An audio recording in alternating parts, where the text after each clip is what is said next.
Hi guys, in this video you are going to get a front row preview to the Springboks versus All Blacks Rugby Championship test match at Ellis Park.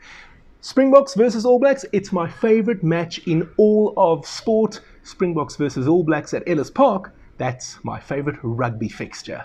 And in this video I will break down the teams for you, we'll look at the strengths, the weaknesses, and I will also give you my prediction at the end of this video. Firstly, I want to come back to that comment about the Springboks and the All Blacks being my favorite match in all of sport. How do I know this? Well, in case you didn't already know, I love sport. Obviously, I love rugby, but I love many sports.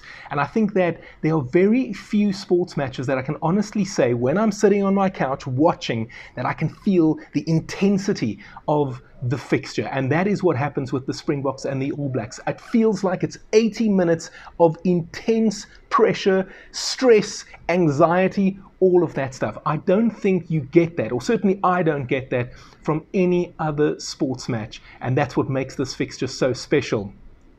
And then further to that, obviously we know that within rugby, South Africa and New Zealand, that's the ultimate rivalry. And is Ellis Park the most iconic venue for where this rivalry has taken center stage over the years? Well, you think of 1995 and the Rugby World Cup final. That alone makes it very, very special. The only other place where the two teams have met in a Rugby World Cup final over the years is the Stade de France. And we know what happened there last year, 12-11, South Africa winning to secure their fourth Webb Ellis Cup. Over the years at Ellis Park, I can think of the Marius Joubert hat-trick in 2004, which ultimately helped us to win the 2004 Tri-Nations. Obviously, that Joel Stransky drop goal. There was a nice Tri-Nations win in 1996, 32-22. There was also a nice Tri-Nations win in 2000. Tinus Delport scoring that memorable try when we beat them in 2000. 46-40 was the score that day. Quite an incredible scoreline for an international rugby test match. And then, of course, the most recent win against them, when Pat Lambie scored that dying minute penalty from inside his own half, don't forget, and we won 27-25. So we'll forever be grateful to Pat Lambie for that one. But as it turns out, that is the last time that the Springboks have actually beaten New Zealand at Ellis Park. So it's been a decade, and I think it's time that we sort that out. And I think we are going to do exactly that this Saturday. Okay, let's have a look now at the Springbok matchday squad. The front row consists of Oxenchair, Bongi Mbonambi, Frans Malherbe. Then the tight five is completed by Pieter-Steph du Toit and Ruan Nortje. Siya Kolisi is our captain. Ben Jason Dixon and Jasper Visser complete the back row.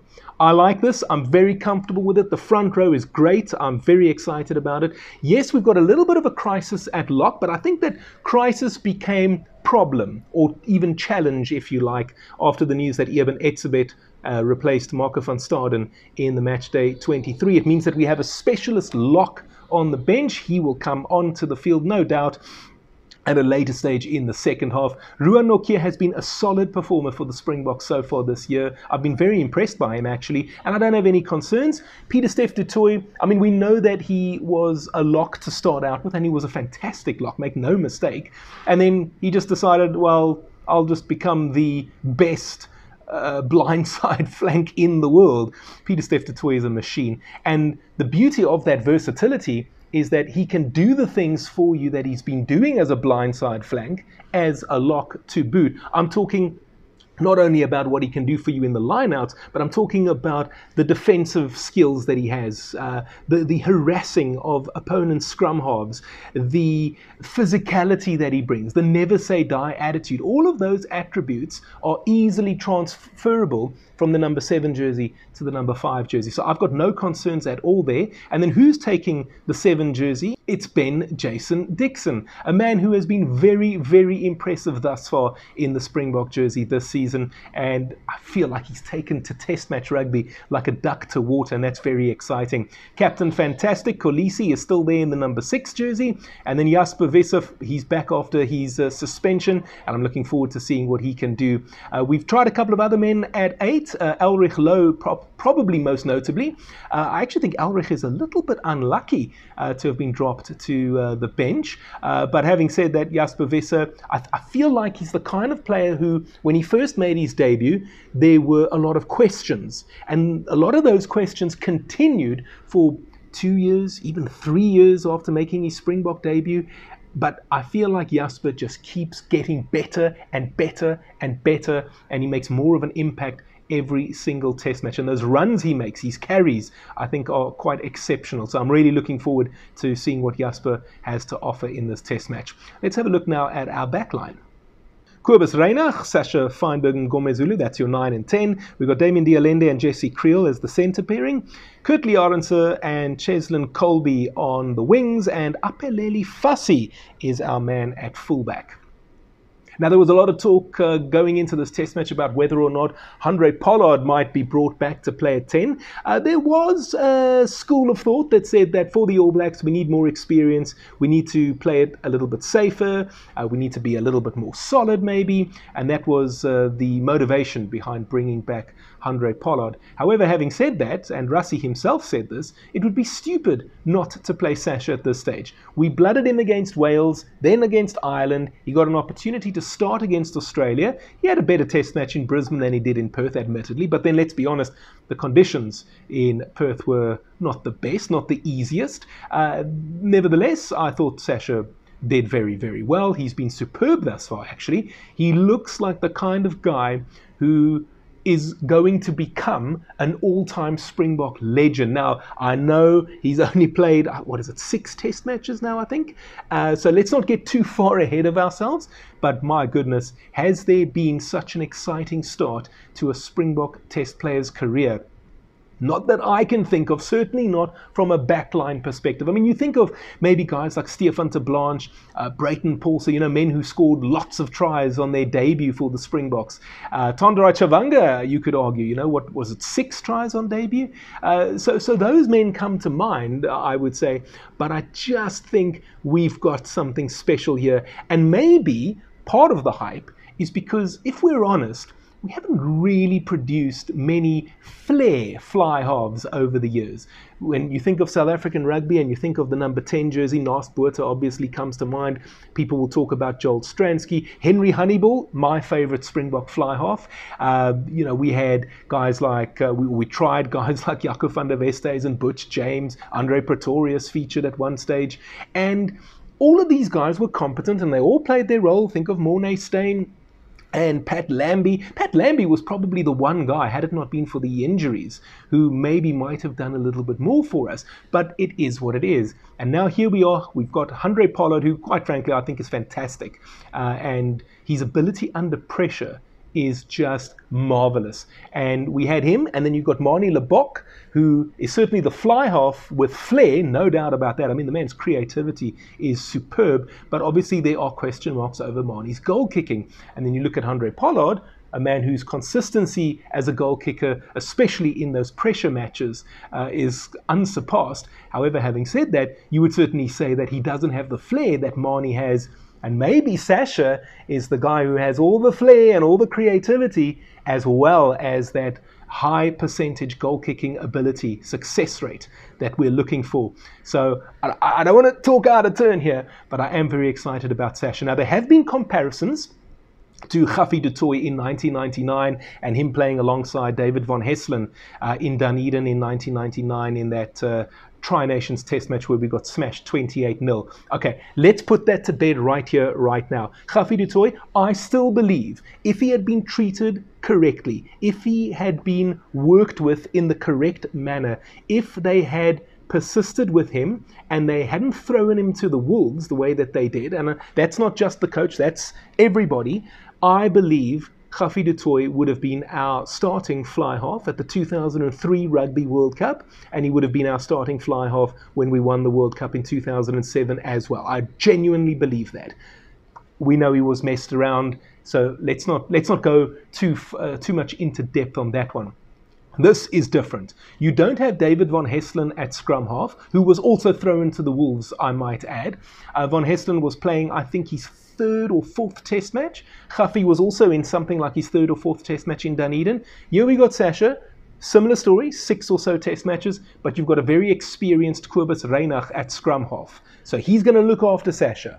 And then you've got a very, very experienced Damien Dialende at 12, inside centre. He's going to look after Sasha as well. I have got no concerns here at all. I'm very happy with this team. The centre pairing, very experienced. Jesse Kriel has suddenly become the best outside centre in the world. I'm very happy for him because he's also a man who there were many, many question marks over. In fact, I think it's fair to say that before last year's Rugby World Cup, there would have been people that would have said, I'm not sure why Jesse is even in this squad. Well, you know what? Jesse went from that to being in the team of the tournament, and now, as I say, he's the best 13 in the world, and he's keeping a man like Lukhanyo out of the Springboks side on current form. Think about that for a moment. I like the idea also of Aphelele Fassi at 15. I remember telling a friend of mine a few years ago, this was just before the British and Irish Lions series, that I thought that was the time that Willie Leroux was about to be phased out, and Aphelele Fassi was my choice to replace him. As we now know, Willie is made of stronger stuff, and he's still around, and I believe he will get to 100 test caps, which I'm really, really pleased for him.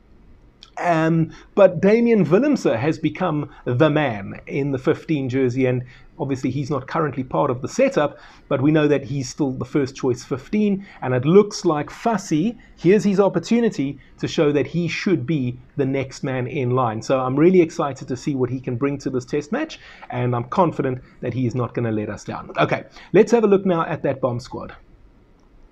Malcolm Marx, Gerard Steenekamp, Vincent Koch. All I can say is when those three men come on somewhere around the 45th minute, it's not something that the opponents are going to relish. Eben Etzebeth, as mentioned, he's there. He's going to come on as well and no doubt make a massive impact, I have no doubt. You've got Elrich Lowe, a man, as I say, unlucky to be on the substitutes bench for this one, but I know he's going to make an impact when he comes on. Kwagga Smith, I mean, this man is the best player in the world coming off the bench. That is my opinion, and I think a lot of people would agree with that. And then you've got Grant Williams, who I think is the long-term solution to the number 9 jersey. Not that we have a problem there, but I think that it would have been foolish to play Grant Williams together with Sasha. That would have been a Von Hesselen Ghafi situation, I believe. So very clever in this instance. Grant's time will come, I have no doubt. And then you've got Andre Pollard on the bench. Not only a man who's going to make an impact, but also a man who is there as insurance, and I'm very comfortable with that as well. All right, we've spoken enough about the Springboks. We need to talk about the All Blacks now. Let's have a look at their team. Here's the front row. Tamati Williams, Cody Taylor, Tyrell Lomax. I would argue that at least 2 of those 3 are very, very powerful players who, if you were going to pick a World 15, you would have to mention their names. Taylor and Lomax, magnificent players in my opinion. In the second row, you've got the captain, Scott Barrett. He'll be looking to avoid what happened to him in the Qatar Airways Cup last year when he was red carded earlier in the match, and the Springboks ended up with a massive, massive victory, 35-7, a record defeat for the All Blacks. Tupau Vai is also there. Then we got 6, 7, 8, Ethan Blackadder, a man who I thought was very lucky to escape a card. A red card, that is, against Argentina earlier in the Rugby Championship, but he's there. Sam Cane, the former champion, another man who is not averse to the red card virus. We know what happened in that Rugby World Cup final last year. And Ardie Savea, most likely, I think, universally accepted as the best 8th man in the world. There's no such thing as a weak All Blacks pack, guys. Let's just be very, very clear on that. I do think, however, that South Africa can match this pack, pound for pound, no doubt about that. I think that maybe our front row is superior to theirs, but when I say superior, I'm talking about like 51-49, 52-48, those kind of margins. I think the lock situation, I think there's parity. I really do. Not because I think that individual players are better or stronger or anything like that. I just think that as combinations, I see parity here. And then there's going to be a massive battle in that back row. I mean, you can just imagine what's going to happen at the breakdown, jackling, tackling, stopping, starting, all those bits and pieces that come into it. And I'm going to be very, very interested to see what happens. That battle, the battle at the breakdown, I mean, we say it all the time, don't we? But that's going to be crucial. Who has the better players in place? I think that maybe if you look at what they've got and you look at what we've got, I don't know if we'd say parity, but I think it's going to be very, very interesting to see what happens. And if I'm honest, maybe, just maybe, they might have the edge there. But I think by the time the bomb squad comes on, I don't think that they have the same intensity that they can match. And I don't think they have the same skills necessarily that may be required in those final 20, 30 minutes. But let's see what happens. Don't ever write off New Zealand. Let's have a look now at their backline. TJ Perenara, my goodness, it feels like he had been retired for the last 5 years, doesn't it? But he's there, obviously having waited very patiently with Aaron Smith occupying the number 9 jersey as first choice for many, many years. Damien McKenzie, they've obviously stuck with him as their 10. I think that he's going to be 10 for the rest of the year. They've clearly earmarked him as their solution at fly half, which is quite interesting. Geordie Barrett and Rico Ioane in the centres. Ioane is an outstanding player, make no mistake. So is Geordie Barrett, obviously. But Ioane, for me, is just something special. Caleb Clark, Will Jordan, they're on the wings. Jordan ultimately is going to be their fullback, I believe, with Bowden Barrett at fullback. It's an interesting mix, isn't it? Because they've obviously decided that Damien McKenzie is their man at 10, with Bowden Barrett at 15. I don't know. I'm not an expert on New Zealand rugby. I don't watch Super Rugby much. I certainly don't watch the NPC, so I only really see them in action when they're playing for their national team. But I would have thought that Bowden is the better 10 and McKenzie the better 15. That's just my personal opinion. Obviously, Scott Robertson has decided otherwise. Who am I to question what the national team coach of any rugby nation does or selects or chooses to do? Interesting as well, you've got Will Jordan. Obviously, he's a lethal right winger. I do think he ultimately will be moved to fullback. But then what do you do with Bowden? Maybe Bowden goes back to 10 and McKenzie drops to the bench. I don't know. It'll be interesting to see what happens long term. Ioane, brilliant player, make no mistake. How do we compare backline for backline? Well, if I'm honest, I think that in terms of the halfbacks, maybe they might have the edge, maybe.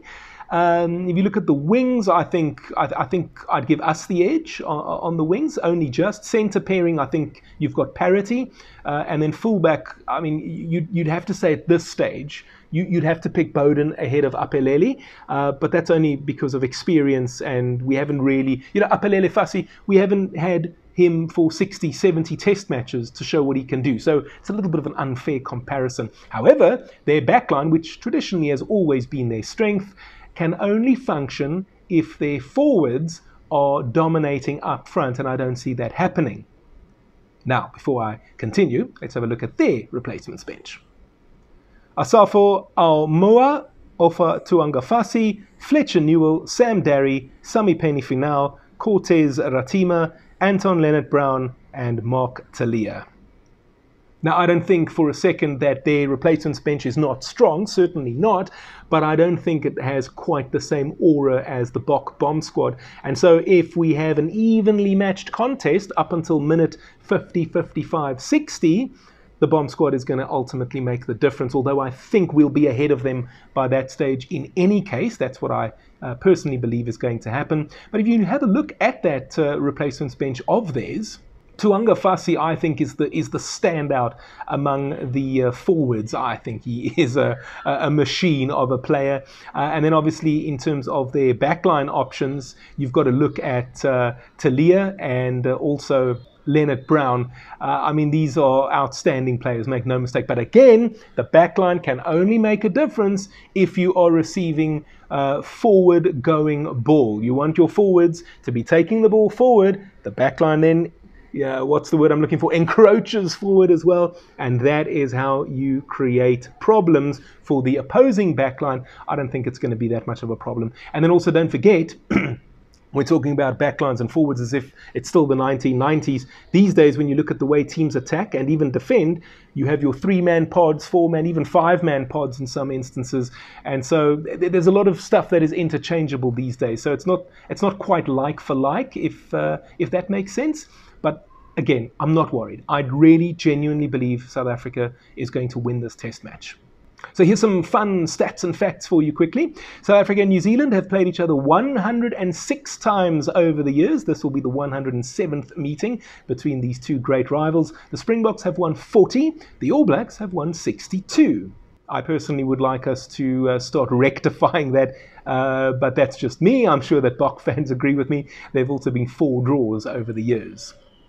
Now, if South Africa win, it'll be the 3rd win in a row over New Zealand. The last time the Springboks achieved that feat was in 2009. If New Zealand win, it'll be the 3rd time in a row they've won at Ellis Park.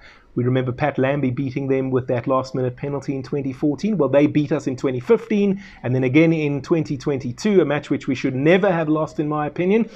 I have off-the-record information which just further fuels my opinion on that matter. Unfortunately, I can't tell you guys what it is, but let's just say it was a club versus country matter, and I believe if it had not been the case, we would have won that test match. However, water under the bridge, we lost. No excuses, it is what it is.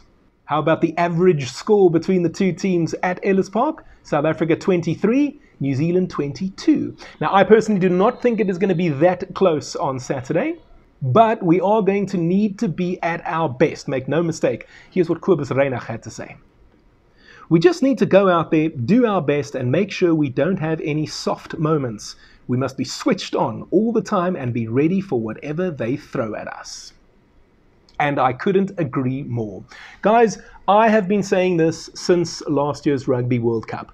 New Zealand are not the entity that they were when they were all dominant and invincible in that sort of 2011 to 2015 period. They were simply awesome. Let's not pretend. That was perhaps the best All Blacks team we've ever seen, possibly even the best rugby team we've ever seen in terms of everything that they did. It's like they didn't have any weaknesses. And quite frankly, Heineke Meyer's Springboks, who get a lot of flack, probably did very, very well to get very close to that New Zealand side on several occasions. But guess what? It's not 2011 anymore. It's not 2015 anymore. It's 2024. Those all-time great All Blacks are no longer there. Are they still a formidable opponent? Yes, they are. Do they need to be respected? Absolutely. Do we need to be fearful of them? No, we do not. We are the world champions. And I know that South Africa loves to play off that underdog tag. However, I do think that maybe it's time for a slight change of mindset, and we should be going with the attitude that we are the champions and we are going to show you why we are the champions. And I'd really get the sense with the Springbok team that they are ready to do exactly that. Rassie Erasmus has selected a strong team here. Yes, it would be nice if we had Eben and Loot at lock and Peter Steff at 7, but we don't. Is it a problem having Ruan and Peter Steff at 4 and 5 and Ben Jason Dixon at 7? I do not believe it is. Sasha Feinberg and Gomezulu? Yes, maybe you could argue we should go with Pollard, but you know what? Sasha is the future. It would be nice to have Damian Willemse at fullback, but guess what? We have Apelele Fassi, and as I've previously mentioned, I do think that this guy has got incredible amounts of talent and skill and flair and ability, and I'm not worried at all. I know that we have a game plan, and I believe that if we go out there and we play with the intensity that is required, this Springbok team will beat this All Blacks team, and I believe so much so that I'm going to give you a score prediction that will reflect my confidence in this Bok team. My final score prediction for Saturday at Ellis Park, South Africa 30, New Zealand 16. We are going to win by 14 points. That is what I think is going to happen. What do you think is going to happen? Let me know in the comment section down below. Also, if you enjoyed this video, please note that this is the new kind of content that I'm going to be providing for you going forward. In the past, I did many interviews with former Springboks, more than 100 videos actually, of interviews. You can go check any of those out on the channel.